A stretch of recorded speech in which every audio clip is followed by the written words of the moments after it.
Hi hello friends. இப்போ நம்ம எங்கே இருக்கோம்னு பார்த்தீங்கன்னா எங்கள் அப்பாவோட தோட்டத்தில் தான் இருக்கோமுங்க. அம்மாவுக்கு கொஞ்சம் உடம்பு சரியில்லைங்க. அதனால் அவங்களால சந்தைக்கு கீரை அரிக்க முடியாதுங்க. கீரை கொஞ்சம் அதிகமாக இருக்கிறதுனால சரி நாங்கள் அரிச்சு வைக்கலான்ட்டு நானும் என் ஹஸ்பண்டும் வந்துட்டோமுங்க.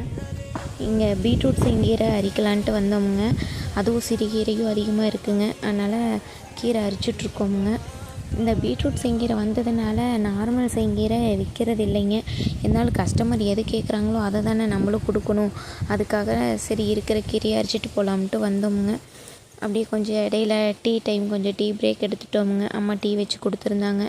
நானும் என் ஹஸ்பண்டும் டீ குடிச்சிட்டு ஒரு 5 நிமிஷம் ரெஸ்ட் எடுத்துட்டுங்க. அதுக்கப்புறம் மறுபடியும் வேலையை பார்க்க தொடங்கியாச்சுங்க. அம்மா வீட்டில் சிறுகீரையும் பீட்ரூட் செங்கீரை மட்டும் அரித்து வச்சுட்டோமுங்க. அவங்களுக்கும் கீரையெல்லாம் அரித்து முடிச்சுட்டுங்க. எல்லாம் அரிசி வச்சுட்டு நம்ம தோட்டத்துக்கு வந்தாச்சுங்க. நம்ம தோட்டத்தில் பீட்ரூட் செங்கீரை சிறுகீரை ரெண்டுமே இல்லைங்க.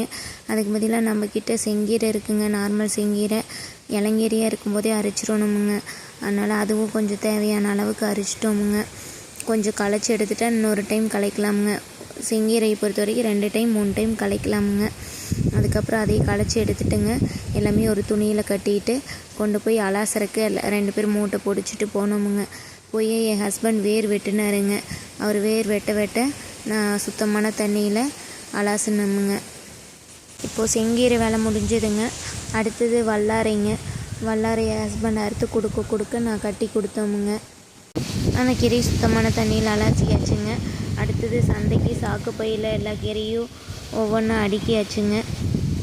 இப்போ மூட்டையை ரோட்டுக்கிட்ட எடுத்துகிட்டு போயிங்க ஒன்றோட ஒன்றா எடுத்து வச்சாச்சுங்க. அப்போ தான் வண்டி வந்தால் எடுத்துகிட்டு போகிறதுக்கு ஈஸியாக இருக்குங்க. கொஞ்சம் வெயிட்டாக தான் இருக்குங்க. தண்ணியில் போட்டு அலாசுனதுனால எப்படியோ நம்பி கொண்டு வந்து சேர்த்தாச்சுங்க. நன்றிங்க.